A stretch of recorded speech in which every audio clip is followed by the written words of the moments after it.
Ngayong araw po mga kaibigan, magdadala po tayo ng blessing sa mga kaibigan po nating katutubo. Purihin ang Diyos sa araw pong ito mga kaibigan.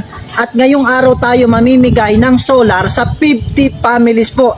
Tara po mga kaibigan, samahan niyo po ako. Ngayong araw po mga kaibigan, maghahatid po tayo ng pagpapala sa mga kaibigan po natin na naninirahan po sa kabundukan. Isa sa mga pangunahing problema sa kanilang lugar, wala po silang ilaw sa gabi. At ang nagiging pangunahing nilang daing, nawa may magkaloob at magbigay sa kanila ng solar light. At isa-isa ko na nga po sila pinapunta upang tanggapin po nila ang regalo ng langit. At sinimulan ko na nga po mga kaibigan na ituro sa kanila kung papaano po ito gamitin. Lagi po nating iisipin po mga kaibigan ang paggawa ng mabuti. Huwag tayong papayag sa maghapon na wala po tayong napangiting mga tao. Maging pagpapala po tayo sa iba.